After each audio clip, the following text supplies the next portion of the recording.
G'day guys, welcome back to the channel and welcome back for another episode of Space Survival. So I'm starting out today's episode in creative. Now I have spent quite a bit of time in between episodes getting the Mammoth kind of polished off. I know that I said I was just going to leave it the way it was and then just use it like that, but yeah, there was really a lot of things I wanted to change, and then also in the comments section there were some really good ideas too, so I thought I'd try some of those out. So anyway, let's go through some of the changes that I made. So first of all, I changed the location of these conveyor tubes. So I'm not sure if you guys remember me saying this, but I kind of wished I had to put it on that side so that then I could put some thrusters there, because honestly most of the time it flies in that direction. So I went ahead and I did that. I moved the location of these things. So I put them at the front rather than on the sides, and then that allowed me to stuff two thrusters here, one down here at the bottom, and then one up the top here but in the opposite direction. And then I've just got three thrusters here on every corner, whereas on this one I only had two, and then I decided to put the remaining ones inside here. I think it was here. Yeah, so I put them there. But since learning, you know, there's only really one block space worth of damage, it doesn't really matter, because as you can see, this one, is it this one here? Yeah, the thruster there is literally one block away from this cargo container, but it does not cause any damage. I still find that surprising, but yeah, that's basically the way it works. I did add some more lights up here as well. More of a decorative thing. I removed the thrusters from here because I just found they weren't really necessary, although I did keep these ones here, so I put those in there. So I think all up it has about 36 or so thrusters, or 34, something like that. I can't remember exactly how many. And then also I decided to move the thrusters down at the top because they, yeah, it just looked a little bit strange, these ones here popping out. And like I said before, because I now know I only need one block worth of spacing beneath it, then yeah, I was able to move them down. So I slightly rounded it a little bit more so you can see it looks, I think it looks a little bit better. And it is a little bit shorter as well, not that that really matters. Now, the rotating light, I was kind of playing around with the event controller block, and what I was kind of hoping to do was every time I clicked my mouse and the drills turned on, then this light would turn on. But it seems that you can't actually do that. The only thing you can do is turn this on when another block turns on or off. But actually using a drill isn't really an on or off state, because technically they're still on, if that makes sense. So the light's always on. So what I did is I changed it so that every time it connects to the ship, that light turns off. So once I dock it up to, where's my ship? That thing, then yeah, the light will go and turn off. And yeah, so that's all the changes. Now we're going to take it into survival and print it. Okay, so finally ready to start printing this ship. I went ahead and I welded up the welders. I changed the blueprint to the new one, so as you can see, it's the one with the little spinny light, which is good. So we're ready to print, well, almost. The last thing I need to do is wait for a whole bunch of stuff to be built. So I really don't know how much this thing is going to require, so I've just gone ahead and put a few thousand of everything on production. I know that we're going to need, so let's have a look at the large. So I know we're going to need a fair few steel plates. I might actually build more than that though. I think we've got enough metal grids. We definitely need more motors, so I built more of them. We need more power cells, so I built more of them as well. Need more construction components. I think we're okay for girders. Yeah, so hopefully that should be enough to get it done. And I think what I'm going to do as well is I'm going to time-lapse this one. Yeah, as you can see, I also built way too many tools. So that's unfortunate. Yeah, I think I might actually go ahead and build another like 5,000 steel plates or something. Yeah, let's go ahead and do that. And then once all that's built, then I think we can finally start printing this thing out. And finally, we can head to the alien planet.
Okay, so I've got most of the ship printed. Unfortunately, it does seem like, yeah, there were quite a number of blocks that actually got missed. I did set the printer to a really low speed as well. So let's have a look at our Mammoth projector here. Yeah, so you can kind of see we've got like 50 blocks left to weld up. So 18 armor blocks, 2 thrusters somewhere, conveyor caps. Also, we have a conveyor sorter and a light. Yeah, so a whole bunch of random stuff that didn't actually get built. I'm assuming the interior light is this one here, which it is, yep. So yeah, I just got to go around and kind of finish up the things that weren't finished. I'd really like to know where this conveyor sorter is.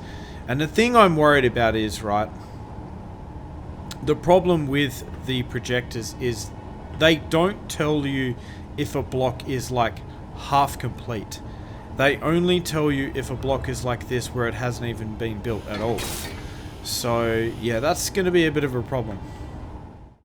Alright, and there we go. So everything is now complete. So the yeah, the build planner is empty, and if I go into the cockpit and I look for, so let's go into the K menu, look for incomplete blocks. I don't have any.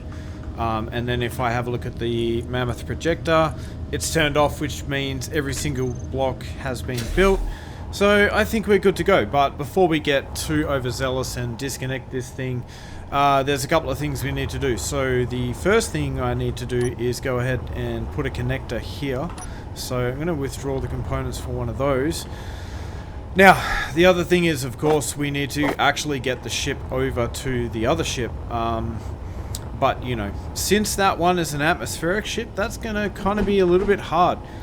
Which way did I put it on the other side? It doesn't really matter, but I would like it to be consistent. Yeah, I thought it was this way. That's the way I usually do it. Right, connector is done. So, now, how are we going to get this ship over to here? Very good question. We're going to have to use the respawn pod, I think. Am I going to be able to put a landing gear here? I think I should be able to. You know what? This time I thought I'd go for a magnetic plate because I've never used them before, so why not? Alright, let's power this thing up, and then we can use this to move the ship. Alright, so we need our ion thrusters on and our hydrogen thruster on. Disconnect. Now hopefully this thing doesn't have anything in its inventory. No, looks like it's just got bottles, so I think we should be okay. Now, I need to grab this, but then also not cause any damage. Oh, this is going to be a bit tricky. Okay, so what I was thinking of doing, or what I would like to do, is have the ship kind of facing this way when I use it to connect the other ship. Yeah, kind of, whatever. When I use it to connect the other ship, but I think I'm not going to be able to do that. I'm going to have to kind of, because I don't really want the bottom thruster to damage the ship that I've just built. So I'm going to have to turn it around so that all of the bottom thrusters on my respawn pod are facing away from the ship. And then from there we'll attach to it. So let's bring this thing down. I might not even be able to do that either. Or can I? Can I get away with this? Okay, we have auto lock on. I want to kind of straighten up a little bit. Yeah, that should do. Okay, now if we... I need to get rid of the HUD here for a second. Alright, we're locked. Okay, now let's get out of here quickly before Clang decides to forsake us. Let's get rid of this block here. Cool. Alright, now, the ship is free. Let's... You know what? I'm going to leave that door open. Bugger it. Okay, let's go up. Yeah, we got this. This is not too bad. Just gotta not smash it into anything. That's gonna be the key. Okay.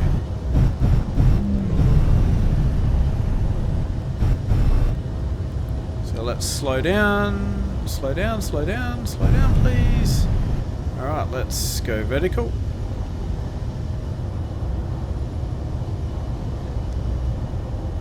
Let's see, are we sinking? No. We are staying level.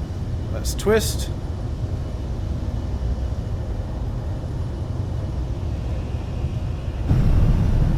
And then we shall go up.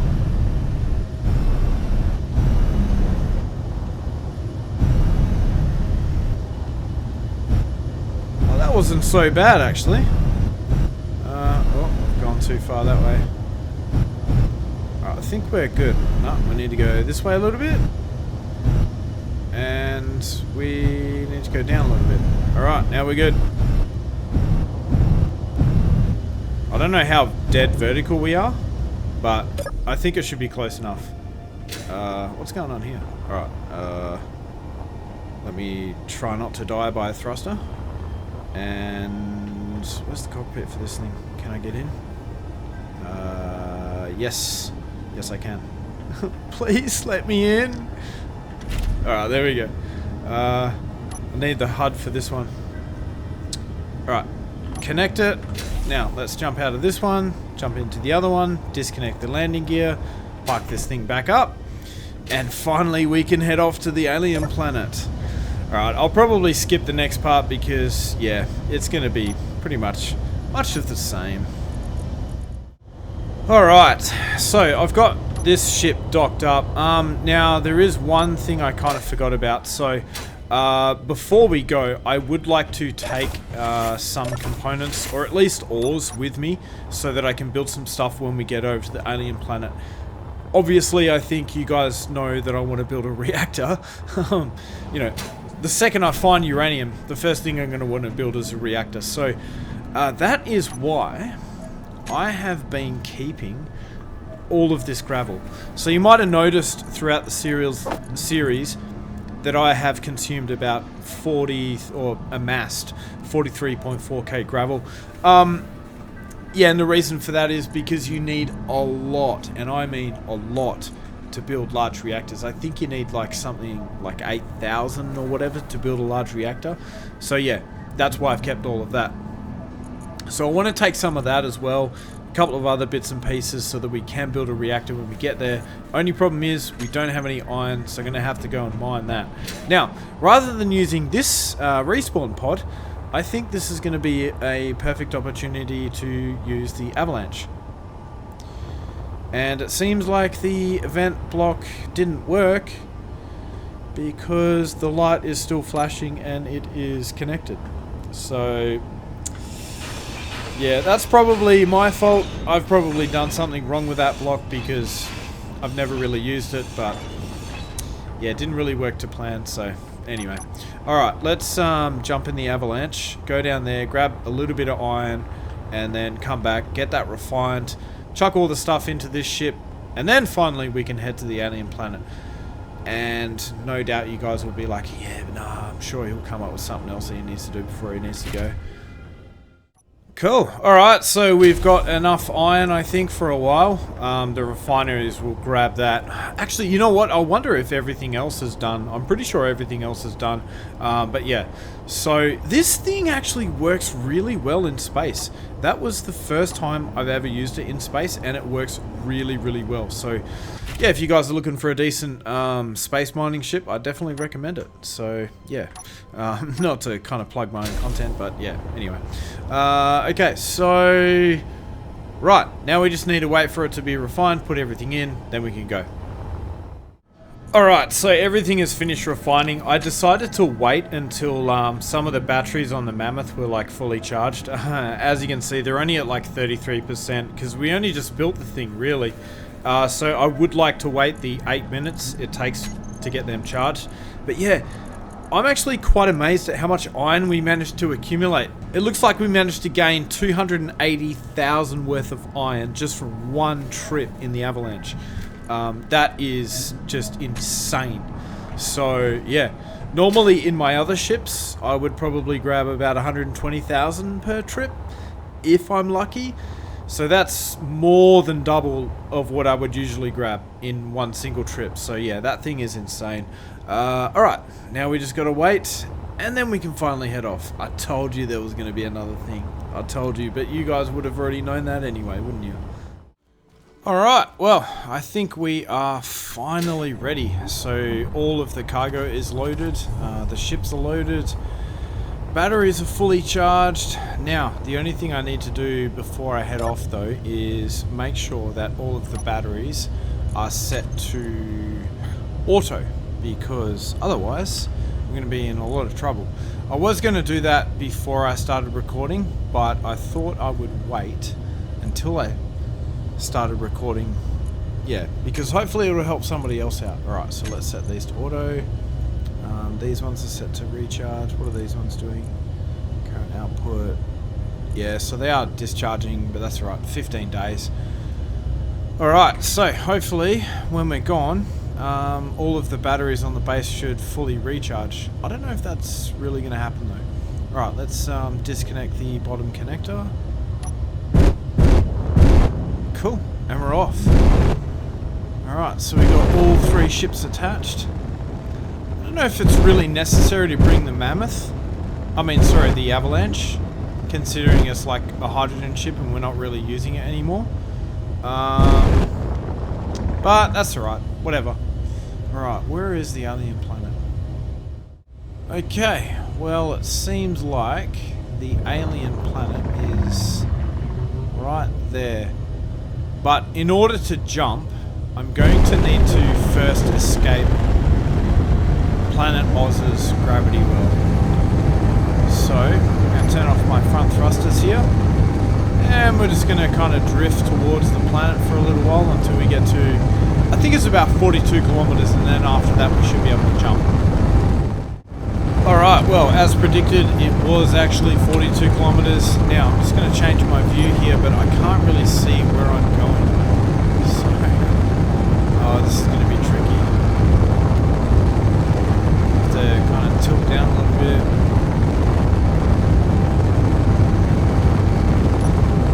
Yeah, see, the problem is, I can't see anything, really. So, how am I going to jump towards this? How did I do it with the other planet? Well, it just wasn't that far, was it? So it didn't really matter. Okay, what's my max jump range? My max jump range is 5,770 kilometers, by the looks of it. So, I'm pretty sure the alien planet is somewhere around the realm of like 6,500 kilometers. Something like that. So I doubt I'm even going to be able to get there in one jump anyway. So I think maybe what we'll do is we will just perform a blind jump. Wait for the jump drives to recharge and then kind of go from there. There we go, 5,488 kilometers. Alright, let's jump and see what happens. Now, ideally, when we get there, I thought I'd just be quiet for that part. When we get here, I would, well, now that we're here, what I would like to do is head towards an ice field. Because I think that kind of makes sense. Then we can refuel our tanks and hopefully, if we are blessed, we can find uranium on the same ice field as well. So I think I'm kind of over the center of the ice patch, although I guess we're going to have to kind of wait and see. So I don't think at this point in time what I'm going to do is create a GPS marker. What I would like to do instead is kind of land down onto the planet and then kind of rise up from the planet and then create a GPS marker from there so that I know exactly what I need to do, or like exactly the location I need to come in at to then drop straight down to the location that I want to drop down to on the planet, if that makes sense. Hopefully that makes sense. I don't know if it does. Alright, let's turn the dampeners off and let gravity do the work for us. Alright, so we're getting pretty close to the ice field now. I've started turning on my bottom thrusters. I am really having to fight the fact that the front of the ship wants to sink down due to the fact that we've got all these other ships kind of connected to the Prometheus. So yeah, and it seems like I believe the Mammoth is on the left, and I actually think that is a tiny bit heavier than the Avalanche.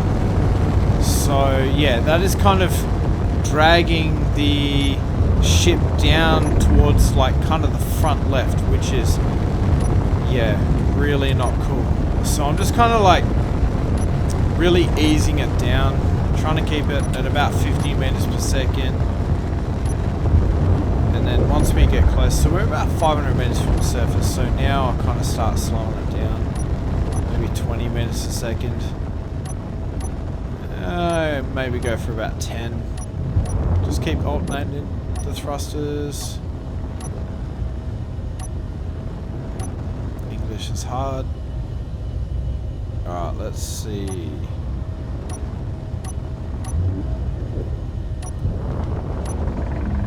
I really need a button for the bottom thrusters.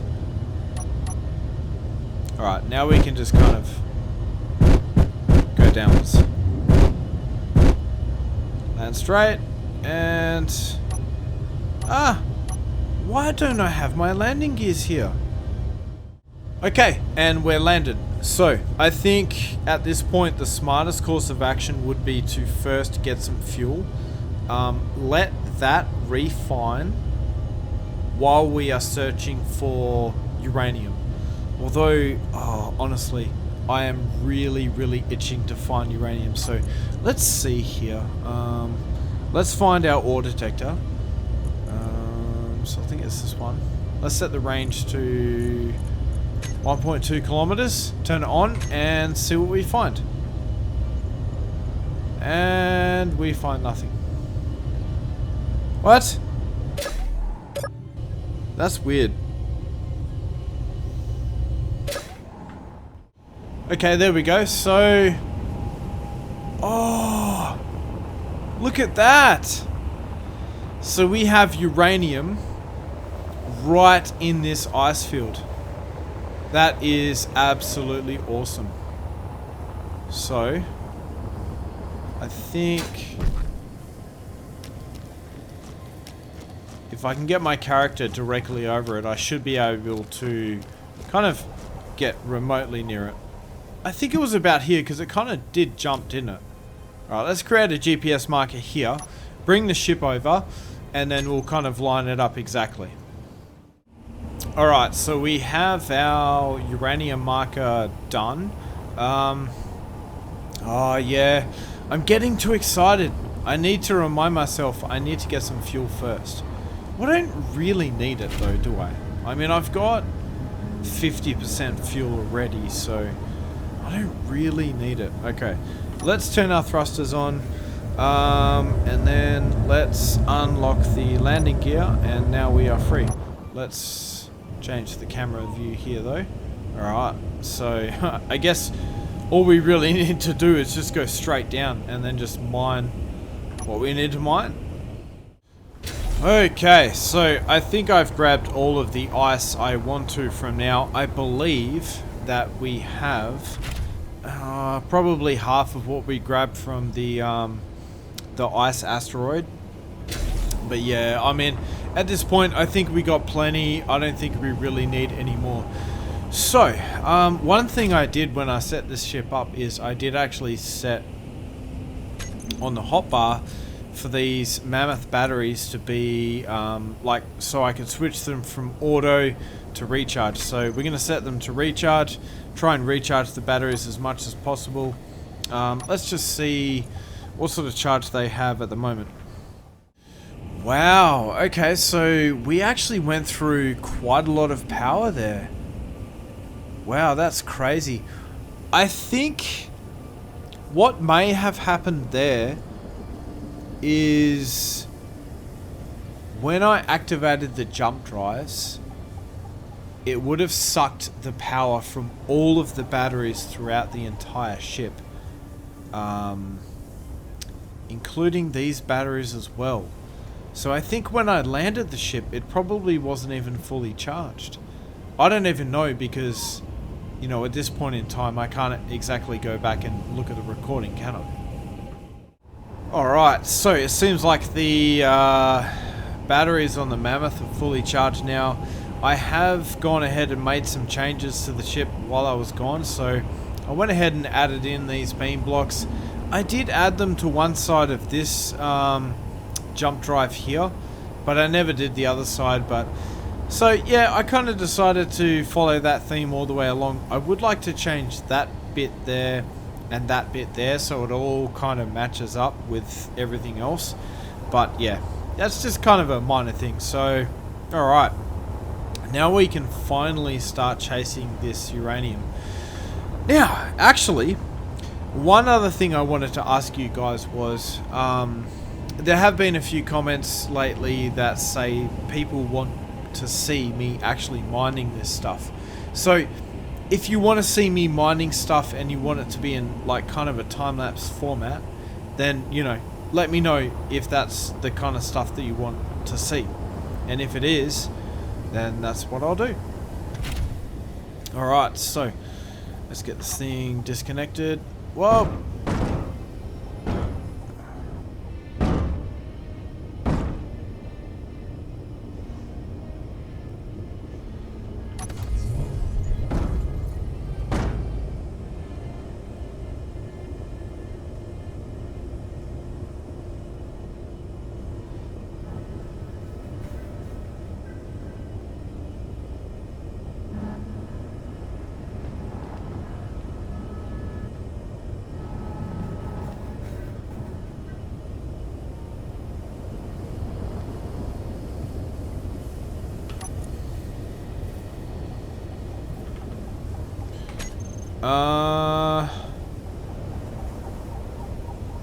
I don't know how we got out of that without any damage whatsoever.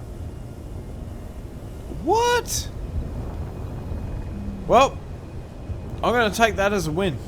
I'm not going to argue with it, and we are just going to continue on like nothing happened. I really would like to continue it. Oh, that was terrible. I totally forgot to take the batteries off recharge. And there you go. I honestly do make mistakes probably just as much as anyone, if not maybe even more. Let's get this thing. Why is this artificial horizon not working? Oh, there we go. It wasn't working there for a second. Alright, let's get this thing lined up to 90 degrees. There we go. Yep, close enough. Okay, now let's get ourselves lined up with the uranium.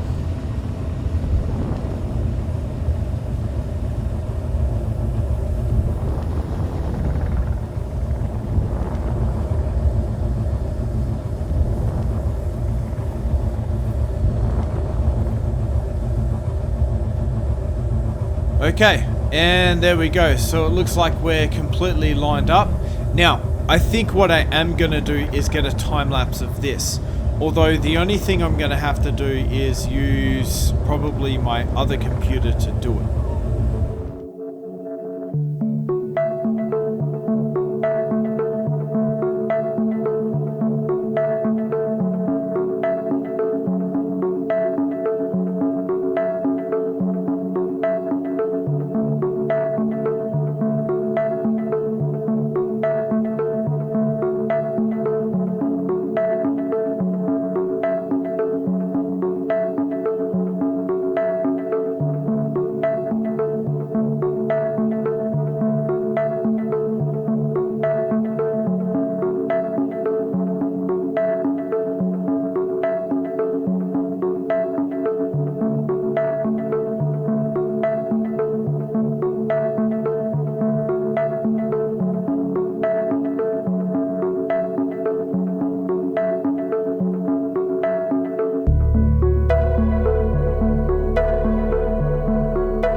Alright, so I think we're finally done mining. I've almost filled up the entire ship, but, you know, we've got like 12 minutes worth of fuel left.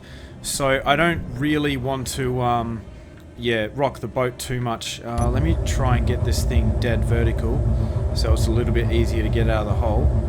But yeah, I mean, I am actually really surprised with how big this ore deposit really was.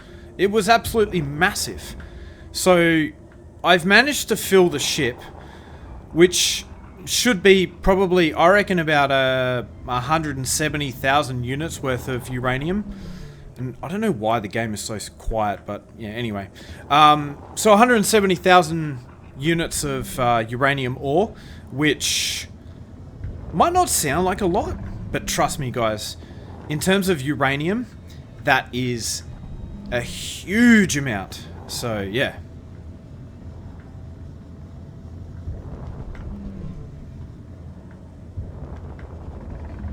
Alright, and we have emerged, and it's still kind of somewhat daylight. Alright, let's try and turn the ship around. Now, what I did do as well is I put the thrusters in the frontways direction.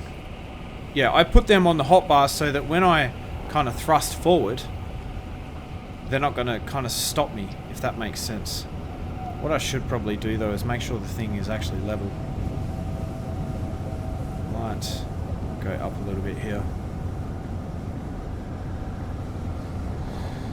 And yeah, as you can see, I've got my second computer running and I've got my other character in the world so that I can get these time lapses to work.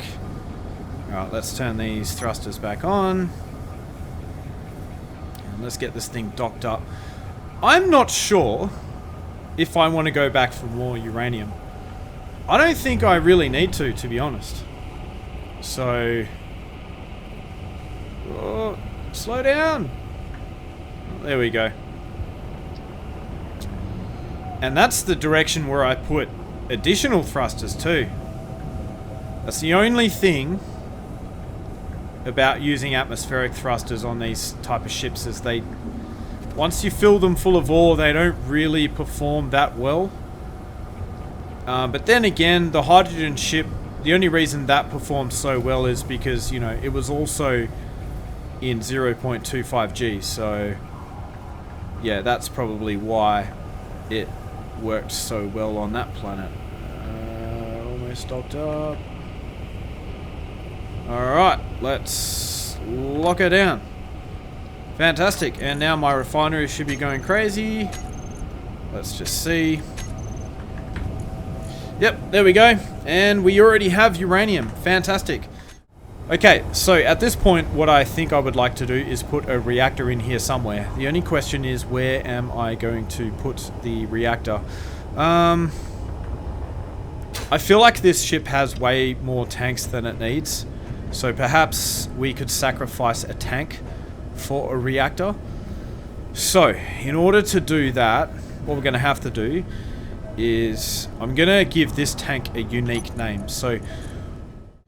I'll just put 2 asterisks in front of it and that'll help us identify it. So I'm going to turn stockpile off on this one. Now, on every other hydrogen tank, so let's find every other hydrogen tank. And we'll select every single one of them except for that one that we marked. And then I will set all of those to stockpile. And what that will do is drain this tank so that we can grind it down and not lose any of the hydrogen. Alright, so stockpile on. So this one will be emptying at this point.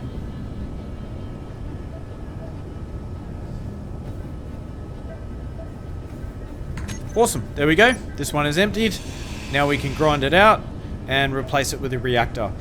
We're gonna have to go with the old school vanilla reactor because the other one's just not really going to work out here because it doesn't have a cargo port there, and on the bottom as well, and at the top too. So yeah, we're going to have to use the old school vanilla one, the non-warfare one, or non-industrial one, I think it is. Wait, no, hang on. The first thing I need to do is actually manufacture the components for a reactor. What am I doing?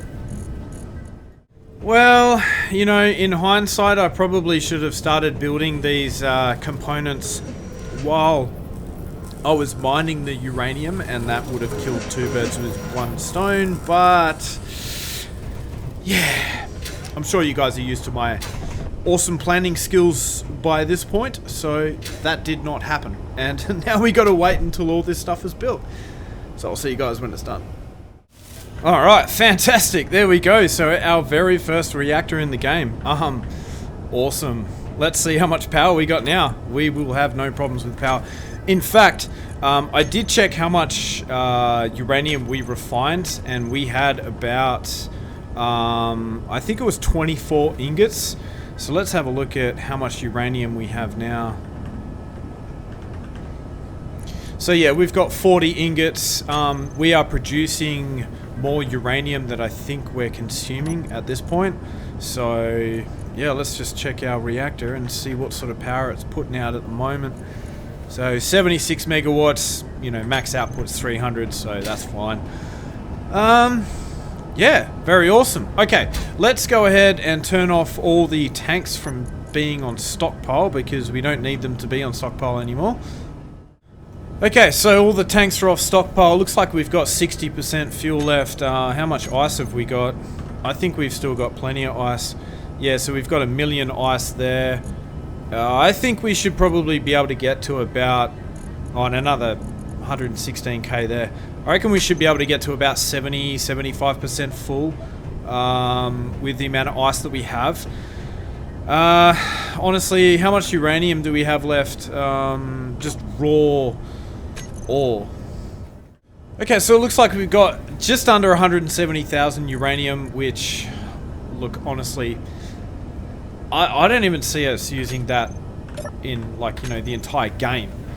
That was a massive uranium deposit, so I think I'm just going to bail with what I have. We'll head back to the asteroid base, and at that point, I'm going to change tactics. I'm not going to use that base anymore, or at least not for the long term. I'm going to start searching for a new base, because I want to start on my actual proper base that I want to build for this series. So yeah, there is that too. Alright, well, let's pack up and get moving, I guess. Okay, well, I think I'm pretty good to go. Let's just unlock the landing gears, and now we should be ready to lift off. Ooh, we are pretty heavy, actually. Wow.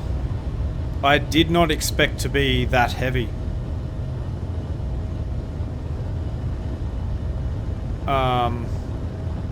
I have my thumb literally pinned on the spacebar, and we are only just barely moving.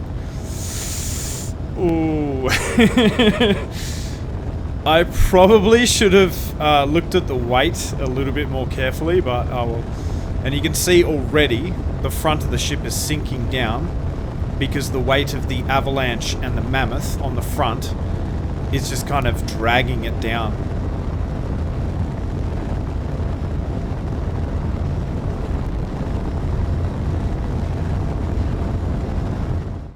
Well, looks like we've finally reached the point where the gravity is starting to drop off, so the acceleration should increase quite a lot. But yeah, we're at 7.5 kilometers, and I've only managed to gain 100 meters per second, which is insane. This thing was so close to not actually being able to lift off, and I would have had to wait until all of the ice had been refined before we could actually get it off the ground. But we were lucky. Okay, so finally we've escaped the atmosphere. Yeah, it took me a little while. I've created a jump point directly above where the uranium deposit is, so if we want to return here in the future we can, without having to mess around. Now, unfortunately, because the ship is so darn heavy, yeah, we're going to have to do this in 2 jumps. So the alternative is I wait for everything to be refined, which will take way more time than I think is worth it. So, and man, I really need to get around to putting some more gyroscopes on this thing because it is absolutely terrible. Okay, so let's plug in the coordinates for our asteroid base into the jump drive. Okay, so I set the coordinates for the asteroid jump point. Let's jump there. Well, at least half of the way. We're not going to get the whole way. We'll probably get half. Yeah, only half. Well, just a bit over anyway.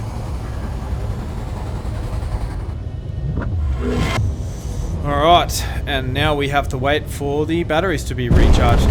I guess we can kind of close a little bit of distance by using our thrusters. Why not? Huh! You see that asteroid over there? Underneath that grey one right there, where that Gatling gun is? That one there. I believe that is another ice asteroid. So I found another one. What are the odds of that? 2 of them in the same playthrough. Okay, so jump drives are fully charged. I did end up just deciding to wait without the thrusters going. It was just getting too noisy and yeah, it was annoying me. So alright, let's see if we can jump now. So we have 1,921 kilometers to go. Yeah, cool. Alright, let's jump.